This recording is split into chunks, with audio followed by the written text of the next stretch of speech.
Rahim. Assalamu alaikum dear students. I hope you all will be fine. Welcome to my channel. Let's unbox literature. If you are new, please like, share, comment and subscribe so you won't miss any video in future.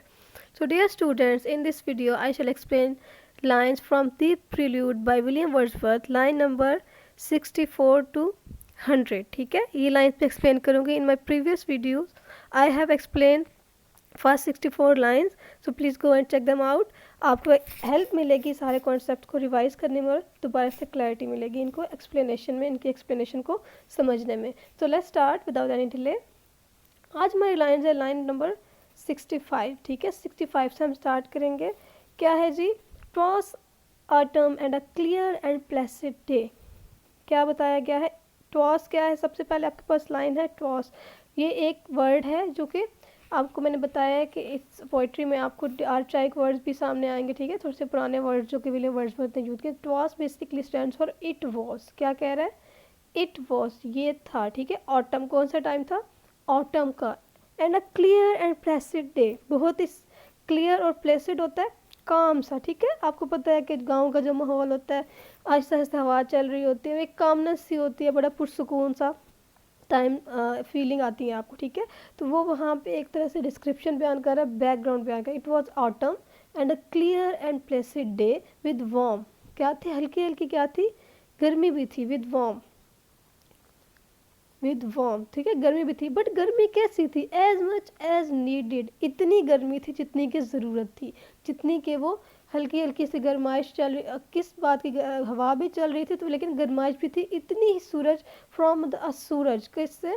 सूरज की वजह से इतनी ही रोशनी आ रही थी, या इतनी ही आपको गर्मी महसूस हो रही थी जितनी की ज़रूरत थी. ना ही वो बहुत ज़्यादा हीट हो रही थी सूरज की वजह से कि बैठना मुश्किल हो रहा हो, ना ही कम थी कि ठंड लग रही हो. ठीक है, तो बड़े ही बैलेंस सिचुएशन यहाँ पे आपको बताई गई है. It was autumn. कौन सा टाइम था? ऑटम का था.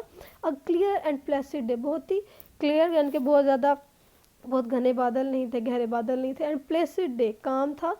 विद वार्म, गर्मी थी. As much as needed from sun, सूरज से उतनी ही धूप आ रही थी, उतनी गर्मी आ रही जितनी की हमें ज़रूरत थी. 2 hours decline toward the west. ठीक है, अब क्या है कि सूरज को ढलने में क्या था कि 2 hours डिक्लाइन क्या होता है उसको? Towards the waste. वेस्ट में जाने के लिए कितने रह गए थे? 2 hours रह गए थे. जैसे कि यहाँ पे आप देख सकते हैं, इसका मतलब क्या है जी कि आपको 2 hours, सन के सेट होने में कितने थे? 2 hours रह गए थे. तो आप देख रहे हैं, now the sun was getting down toward the west for 2 hours. ठीक है, 2 hours में क्या था? सन क्या था? गेटिंग वेस्ट, वेस्ट की तरफ जाने लगा था. मीन ग्रुप होने में इसके 2 hours रह गए थे. A day with silver clouds. कितना प्यारी डिस्क्रिप्शन बताएगी. सिल्वर क्लाउड्स, वाइट क्लाउड्स नहीं के, सिल्वर में देखे, वाइट और सिल्वर ऑलमोस्ट रिजेंबल करते हैं, लेकिन सिल्वर में आपको शाइन मिल रही होती है. Silver clouds and sunshine on the grass. और क्या था? हल्की हल्की, आपको पता है कि ग्रास के ऊपर शबनम कतरे होते हैं, ड्यू ड्रॉप्स होते हैं, तो उस पर जब भी रोशनी पड़ती है सूरज की तो क्या होता है? वहाँ पे वो शाइन करते हैं. तो क्या था जी? There was silvery clouds and that day and there was sunshine on the grass. तो सारी आपको इस पैराग्राफ, इस स्टांजा में, इन लाइन में आपको क्या है? बहुत ही प्यारी सी एक डिस्क्रिप्शन मिल गई है उस टाइम की और वहाँ के इर्द गिर्द की सराउंडिंग की. नेक्स्ट देखिए, and in the sheltered and the sheltering Grove. Sheltered क्या होता है? सायादार. एंड द शेल्टरिंग ग्रोव, साया, ग्रोव होता है दरख्तों का झुंड. क्या होता है? दरख्तों का झुंड. और ऐसा दरख्तों का झुंड जो कि साया दे रहे हों. A perfect stillness. देखो क्या कह, आहिस्ता आहिस्ता हवा चल रही है, बहुत तेज़ हवा नहीं चल रही कि हर चीज़ इधर उधर पत्ते बहुत ज़ोर से ना, ऐसा कुछ भी नहीं हो रहा. ठीक है, आहिस्ता आहिस्ता हवा चल रही है. और स्टिलनेस क्या होता है? कामनेस. एक एक परफेक्ट सी सिचुएशन लग रही है. ठीक है, कि जब सायादार दरख्त हैं और क्या है जी, वो दरख्त जो है वो साया प्रोवाइड कर रहे हैं आपस में झुंड सा बना के, तो एक बड़ी सी परफेक्ट सिचुएशन नज़र आ रही है. Sorry. Many were the thoughts encourage and dismiss. Very important line कि बहुत से ख्यालात, बहुत सी सोचें आ रही थी और जा रही थी. इनकरेज कि बार बार मैं इसको प्रूव भी कर रहा था कि अच्छा ऐसा होना चाहिए, ऐसा नहीं होना चाहिए, मुझे ऐसा करना चाहिए. एंड डिसमिस, और थोड़ी देर बाद मैं इसको डिसमिस कर. मैं बहुत से ख्यालात, बहुत सी बातें मेरे माइंड में, पोएट के माइंड में आ भी रही थी और जा भी रही थी. टिल, कब तक? Choose choice was made. क्या हुआ था? कब तक ये थॉट्स मेरे माइंड में आई जा रही थी? जब तक मैंने चॉइस बना ली, चॉइस कर ली. चॉइस वॉज मेड किसकी? अब देखें किसकी चॉइस उसने मेड की. कौन सी चॉइस थी? Choice was made of a non well, कि एक ऐसी वेल कहते हैं वादी को, ठीक है, कि ऐसी वादी में विदर माई फीट शुड टर्न, विदर था जहाँ, माई फीट शुड टर्न जहाँ मेरे पाँव जाने चाहिए। मैं मीन बेसिकली फाइनली एंड पे क्या किया उसने, एक चॉइस बना ली कि मुझे कहाँ जाना चाहिए। मेरे my feet should turn no rest till the lead reach the very door of a cottage which me thought I saw, कि कहाँ तक एक चॉइस मेड कर ली कि मुझे कहाँ पे जाना चाहिए, वहाँ पे एक, कहाँ पे, एक झोंपड़ी पे, ठीक है, एक झोंपड़ी पे। दोबारा से देखें, मैंने क्या किया, एक एक चॉइस की, ठीक है, एक चॉइस बनाई कि मुझे कहाँ जाना चाहिए, ऑफ अ नोन वेल, एक जानी पहचानी वादी की तरफ, where my feet should turn जहाँ पे मेरे क्या करने चाहिए, फीट को मुड़ना चाहिए। नो रेस्ट टिल, तब तक उसने रेस्ट नहीं किया मेरे पाँव ने, यानी कि वो चलते रहे, टिल दे हैड रीच, जब तक वो पहुँच गया the door of the one cottage, उस कॉटेज, उस झोंपड़ी पे, विच मी थॉट आई सा, जो कि मुझे लगता था कि मैंने देखी।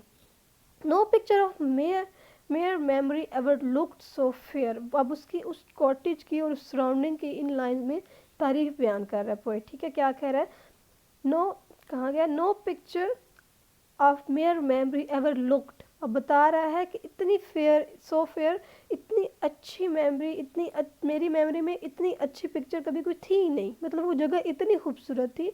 And while upon the fancied scene, कि वो जो सीन मैंने वहाँ पे देखा इतना प्यारा, I gaze with growing love, I gaze with growing love, मैंने घूरा, मैंने उसको देखा गौर से, विद ग्रोइंग लव, कि मेरा प्यार उस जगह के लिए, उस चीज़ के लिए क्या हुआ, बढ़ता चला गया, ठीक है। A higher power than fancy, ठीक है, फैंसी क्या होता है, अ हायर पावर किसको कह रहा है, ग्रोइंग लव को कह रहा है, a higher power than fancy, fancy basically क्या होता है, fancy is an idea creative from imagination, ठीक है, रियलिटी से फैंसी का ताल्लुक नहीं होता, फैंसी का ताल्लुक आपकी इमेजिनेशन से होता है, जो आप माइंड में, ये कहते हैं ना चीज़ों को फैसिनेट करना, तो वहाँ से उसी तरह से है। Then fancy crave assurance of some work of glory, क्या है जी, तो ये जो सारी सराउंडिंग थी, ये सारी जो चीज़ें थी, जो सारा माहौल था, ये मुझे अश्योरेंस दे रहा था, ये मुझे बता रहा था, मुझे कह रहा था, of some work of glory therefore what to begin perhaps there to perform, कि एक इस काम को शुरू कर लेना चाहिए, मीन पोइटिक वर्क को, या पोइटिक जब भी मैं काम करना चाहता हूँ, कोई आर्ट परफॉर्म करना चाहता हूँ, उसको मुझे क्या कर लेना चाहिए, एक तरह से क्रिएट कर लेना चाहिए। अश्योरेंस मुझे मिल रही थी of some work of glory, के कोई बहुत ही अच्छा ग्लोरियस वर्क मैं करूं, therefore with to begin, जो कि शुरू होने वाला है, forth with sorry to begin, जो कि शुरू होने वाला था, पर शायद टू देयर परफॉर्म, शायद वो वहीं पे परफॉर्म होना था। आई होप आपको समझ आ रही हो कि क्या हुआ, पहले सारी स्टार्टिंग में आपको एक सिचुएशन मिल गई, एक तरह से बैकग्राउंड क्रिएट हुआ, कहाँ का भी मौजूद है, फिर उसने अचानक डिसाइड कर लिया कि मुझे कॉटेज में जाना चाहिए। देख रहे हो, कॉटेज में अक्सर जो आप सिटी डेवलपर जो होते हैं, रहने वाले जो हम लोग होते हैं, हमें तो कॉटेज इतनी फैसिनेट नहीं करती, बट उसको वही चीज़ इतनी अच्छी लगी कि उसको लगता था कि वही जगह है जहाँ पे बैठ के मुझे बहुत ही अच्छा काम, एक ग्लोरियस काम मुझे परफॉर्म करना पड़ेगा, मतलब मुझे करना चाहिए, और बेशक परहैप्स टू देयर परफॉर्म, वो यहीं पे परफॉर्म होना चाहिए, मतलब उसको वो जगह इतनी अच्छी लगी, जो कि एक सिटी में जो लोग रहते हैं उनके लिए इतनी अच्छी, उसको इतनी मतलब अट्रैक्ट नहीं करी होती। दस लॉन्ग आई म्यूज्ड, तो काफ़ी देर तक मैं सोचता रहा, म्यूज कहता है सोचना, थिंकिंग करना, क्या किया, 10 लॉन्ग आई म्यूज्ड, मैं क्या किया, आई इंडल्ज इन थिंकिंग, ठीक है, पोइट क्या कह रहा है कि मैं एक लंबे टाइम के लिए थिंकिंग में इंडल्ज रहा, सोचता रहा। Nor ever lost sight of what I muse upon, लेकिन क्या हुआ, but never lost the sight of I thought about, लेकिन जिसके बारे में सोचता रहा उसके बारे में मैंने कभी भी भूला नहीं कि किस बारे में मैं सोच रहा हूँ। से when amid the stately grove of oaks, ठीक है, अब यहाँ पे क्या वो सारा कुछ सोच रहा है, अब देखो अचानक से आपने न्यूटन के एग्जांपल देख लें, कुछ सोच ही रहा था तो अचानक से सेब के दरख्त एक सेब गिर जाता है तो उसकी अटेंशन डाइवर्ट हो जाती है। सिमिलरली यहाँ पे क्या होता है, पोएट आराम से बैठ के सोच रहा होता है, हमारा विलियम वर्ड्सवर्थ, अचानक क्या होता है, ओक के ट्री से, ओक एक ट्री का नेम है, ठीक है, उससे क्या करता है, ग्रोव क्या होता है, दरख्तों का झुंड, ओक के ट्री से क्या होता है, एक एक्रोन गिरता है, एक्रोन उसके फ्रूट को कहते हैं, ठीक है, ओक के ट्री को क्या कहते हैं, एक्रोन। तो stately grove of oak now here now there and acorn from its cup dislodge, dislodge होता है फ्री हो जाना, एक एक्रोन होता है, ओक के ट्री पे एक फ्रूट लगता है, ठीक है। तो वो फ्रूट एक कप की शेप में उसकी जो होता है ना, अब आप अगर नेट पे खोलो ना तो एक्रोन ट्री, तो आपको सामने वो फ्रूट भी आ जाएगा और ट्री भी आ जाएगा। तो क्या है, वो उससे गिरता है, ठीक है। होता है ना अक्सर जब फल पक जाता है तो नीचे गिरता है, डिसलोज मतलब फ्री हो जाना, नीचे गिर जाना। Through sere sere leaves rustle sere क्या होता है, खुश्क, खुश्क पत्ते, रसल्ट, रस्टल्ट सॉरी, रस्टल्ट होता है हलचल मच जाना। आप देख रहे हो एक बड़ी खूबसूरत सी डिस्क्रिप्शन है कि दरख्त से उसका फल नीचे गिरता है, ओक का ट्री है उससे एक्रोन गिरता है, एक्रोन उसके फल को कहते हैं। और जब नीचे गिरता है तो नीचे सूखे सूखे क्या है, सूखे पत्ते पड़े हुए हैं। तो जब वो फल नीचे गिरता है तो पत्तों में एक थरथराहट सी हलचल सी पैदा हो जाती है। और at once to be bear earth drop with the startling sound, startling sound क्या होता है, जिसमें एक सरप्राइजिंग सा साउंड, तो अचानक से एक साउंड जो होता है जो गिरने की वजह से, खाली ज़मीन पे उस फल के गिरने की वजह से एक बड़ा ही सरप्राइजिंग सा साउंड क्रिएट होता है। From that soft couch I rose not, soft couch किसको कह रहा है पोएट, उस ज़मीन को, उस जगह को आप देख रहे हैं। वो हालांकि वो देखिए मट्टी ही होगी वहाँ पे जहाँ पे बैठा होगा, लेकिन उसको क्या करें, सॉफ्ट काउच, मैंने उस फल को गिरते हुए देखा। फ्रॉम दैट सॉफ्ट काउच, उस जगह से आई रोज नॉट, मैं क्या किया, मैं वहाँ से नहीं उठा था, I did not get up from it and till the sun had almost touch the horizon, मतलब वो देखे शाम तक वहीं पे बैठा रहा, तब तक कब तक, till the sun had not almost not touch the horizon. Horizon क्या होता है आपको पता है, जहाँ सूरज ग्रूब होने की होती है। Casting then a backward glance upon the curling cloud of smoke, city smoke, फिर वो क्या देखता है, एक दूर से एक क्लाउड नज़र आता है, लेकिन वो क्लाउड क्या है, सिटी स्मोक से बना हुआ है। अब देखिए सम टाइम होता है ना, फैक्ट्रीज क्या होती हैं कि गाँव के पास लगाई जाती हैं, गांव से थोड़ा दूर, ठीक है, शहरों से दूर भी, गांव से एक खुली आबादी जगह जगह पे, खुली जगह पे जहाँ पे आबादी ना हो, तो वहाँ से एक बैठ के क्या कर रहा है, देख रहा है एक सिटी स्मोक, लेकिन वो दूर से वो क्या है, वो क्लाउड, कर्लिंग क्लाउड सा फीलिंग आ रहा है वैसे वो धुआं, आप जब भी देखते हो फैक्ट्री में से जब धुआं निकलता है तो लगता है बादल है, लेकिन होते तो वो सिटी स्मोक की वजह से है, या उसके जो फैक्ट्री में से स्मोक निकल रहा होता तो वो है ना, नेचुरल तो नहीं होते। लेकिन क्या है, बाय डिस्टेंस रियलाइज्ड, डिस्टेंस से वो बड़ा खूबसूरत लग रहा है, दूर से देखने से वो बहुत खूबसूरत सा क्लाउड लग रहा है, लेकिन जैसे नज़दीक जाके हम देखते हैं तो वो स्मोक होती है, वो धुएं की वजह से, डस्ट की वजह से बने हुए होते हैं। कीन, अब यहाँ तक ये बात एंड होगी, अब अपनी बात करें, कीन एज ट्रोवेंट, कीन एज ट्रोवेंट और फ्यूगेटिव, अब ये जो दो वर्ड है अपने लिए यूज़ कर रहे हैं, ठीक है, ट्रोवेंट और फ्यूगेटिव। ट्रोवेंट क्या होता है बेसिकली, एक ऐसा इंसान जो कि stays away from school without any leave, ठीक है, ऐसा इंसान जो दूर किसी चीज़ से भाग रहा हो बताए बगैर, जैसे एक बच्चा होता है जो स्कूल से छुट्टी कर लेता है बगैर किसी लीव के, बगैर किसी इन्फॉर्मेशन के, तो उसको हम क्या कहेंगे, ट्रोवेंट। तो देख रहे हो खुद को क्या कह रहा है ट्रोवेंट, कि मैं इस सिटी लाइफ से भाग के यहाँ पे आया हूँ। और दूसरा कह रहा है फ्यूगेटिव, फ्यूगेटिव होता है मफरूर इंसान, तो खुद को क्या कह रहा है, ट्रोवेंट और फ्यूगेटिव, ऐसा इंसान जो भागा हुआ है सिटी लाइफ से, अपनी अपनी रिस्पॉन्सिबिलिटीज से, या कह लो अपनी लाइफ से, जो वहाँ पे उसने उसको चीज़ें परफॉर्म करनी है सिटी में, वहाँ से वो भागा हुआ है। But as a pilgrim resolute, पहले खुद को क्या कहता है, ट्रोवेंट, फिर कहता है फ्यूगेटिव, और फिर कहता है पिलग्रिम।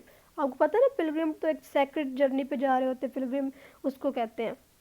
तो खुद को कह रहा है कि नहीं भाई मैं मफरूर हूँ, लेकिन फिर कह रहा है कि मैं एक, मेरे पास एक रेजोल्यूट, एक अज़्म है मेरे पास, एक आई टुक जो कि मैंने उठाया हुआ है कि मैं यहाँ पे आऊँगा। तो देख लिया, सिंपल सा लैंग्वेज है बट बहुत ही इंटरेस्टिंग यहाँ पे बातें की गई हैं। 90 लाइन्स हो गए, लास्ट 10 लाइन्स देख ले।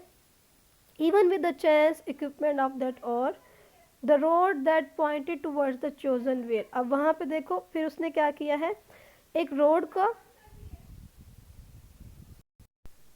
he is basically saying that but I had taken my duty as a sacred as pilgrim, कि मैं यहाँ पे जब आया हूँ ना तो मैंने अपनी ड्यूटी ऐसे लिया जैसे कि एक सैक्रेड पिलग्रिम होता है, ठीक है। फिर क्या है जी, but to take the road to the valley I had selected it where by chance, तो फिर वही बात है कि वैली पे आने के लिए मैंने अपनी ये जो रास्ता आपको पता है, लास्ट लाइन में भी हमने देखा है कि जो रास्ता वो इख्तियार करता है वो अपनी मर्ज़ी से करता है। वो कहता है मुझे कहीं भी चला जाऊँ, बेशक बेशक वो जो रास्ता होगा ना वो मेरे लिए अच्छा ही होगा, चाहे मैं किसी क्लाउड को अपना गाइड बनाऊँ या चाहे मैं खेतों के अंदर से गुजर के चला जाऊँ, वो मुझे किसी अच्छी जगह पे ही ले जाएगा। It was splendid evening, he was very happy, देखो he is very excited, and my soul once more made trial of her strength.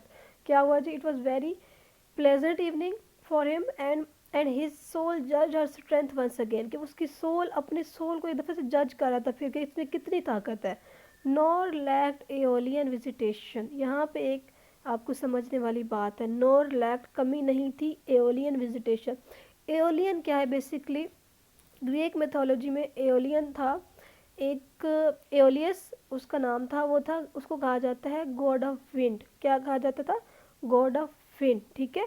तो यहाँ पे एक और रेफरेंस भी है, but the harp. Aeolian harp क्या है, आप नेट पे जब भी लिख के सर्च करेंगे aeolian harp, basically it's a musical instrument. क्या होता है एओलियन हार्प, एओलियन हार्प होता है म्यूजिकल इंस्ट्रूमेंट जो कि काफ़ी बड़ा होता है, और उसको उसके अंदर स्ट्रिंग्स लगी हुई होती हैं, और जब हवा चलती है तो वो स्ट्रिंग हिलती है जिससे म्यूजिक प्रोड्यूस होता है। तो ये कह रहा है कि मेरे अंदर इस एलियन हार्प की भी कमी नहीं है, मेरे अंदर बहुत स्ट्रेंथ भी है कि मैं लिख सकता हूँ। एंड द बैंडेड हो, कहाँ गया, but the harp was soon डिफ्रॉइडेड, मेरे अंदर उस चीज़ की कमी नहीं है कि मैं इस वक्त कोई बहुत बेहतरीन काम कर सकता हूँ, बट द हार्प वॉज डिफ्रॉइडेड, लेकिन वो हार्प आहिस्ता से क्या हुई, डिफ्रॉइडेड होता है धोखा देना, उसकी चीज़ की कमी हो जाना। And the banded host of harmony dispersed in straggling sound, straggling क्या होता है, स्ट्रैगलिंग होता है इरेगुलर साउंड, ठीक है। और क्या आगे क्या है, डिस्पर्स्ड होता है मुंतशिर हो जाना। अब यहाँ पे बेसिकली आइडिया क्या है, आइडिया ये है कि मेरी सोल में स्ट्रेंथ भी है, ठीक है, मैं एक बहुत अच्छा काम परफॉर्म भी कर सकता हूँ, एओलियन हार्प की भी मेरे पास कमी नहीं है, लेकिन मेरे पास आहिस्ता आहिस्ता वो चीज़ कम, एक तरह से मुझे फील हो रहा है कि वो धोखा दे रही है। क्यों दे रही है, वो आहिस्ता आहिस्ता डिस्पर्स मुंतशिर हो रही है। स्ट्रैगलिंग साउंड क्या होता है, इरेगुलर साउंड में चेंज हो रही है, क्यों हो रही है, इसका आपको आगे जवाब मिलेगा। And lastly uttered silence, silence ने आखिरकार कुछ कहा है, और साइलेंस के इन सारी बातों का कि आहिस्ता उसकी वो चीज़ कमी क्यों आ रही है या उसका दिल क्यों नहीं कर रहा, रीज़न क्या है, क्योंकि साइलेंस ने उससे कुछ कहा है। साइलेंस ने उससे क्या कहा है, be it's so, why think of anything but present good. क्या है जी, उसको क्या कह रहा है, इट मे बी सो, ये साइलेंस के वर्ड है, उसको साइलेंस से खामोशी की आवाज़ सुनाई दे रही है, वो क्या कह रही है, it may be so, why should I think about anything and not think about presentness of the present movement, कि मुझे फ़िलहाल जो मौजूदा वक्त है क्यों ना मैं इस चीज़ को इंजॉय करूँ, मैं कुछ जो काम करना है मैं थोड़ी देर बाद भी कर सकता हूँ, तो फ़िलहाल जो भी चीज़ है, जो भी मेरे इर्द गिर्द इतना खूबसूरत माहौल है, क्यों ना मैं इस चीज़ से इसको इंजॉय करूँ। तो ये आपकी 100 लाइन कंप्लीट हो गई, आई होप आपको समझ आ गई होगी। ये लास्ट इन्वर्टेड कॉमर्स में लिखा गया है बिकॉज ये साइलेंस एक तरह से क्या है, उसके इर्द गिर्द की जो माहौल था, इर्द गिर्द की खामोशी थी, उसने उससे कहा कि वो जो उसने काम करना चाहता है वो थोड़ी देर बाद भी हो सकता है, क्यों ना अभी जो वक्त है उसको इंजॉय करो, ठीक है। Why think of anything but present good, कि क्यों मैं किसी और चीज़ के बारे में सोचूं, बजाय कि प्रेजेंट गुड, अभी की जो अच्छाई, अभी के इर्द गिर्द का जो प्रेजेंट मोमेंट, जो अच्छे प्लेजेंटनेस है मेरे पास, उसको मैं क्यों ना इंजॉय करूं। I hope it's clear, it was very interesting. Any question, any doubt, you can ask me freely. Till then take care of yourself, अल्लाह हाफिज़।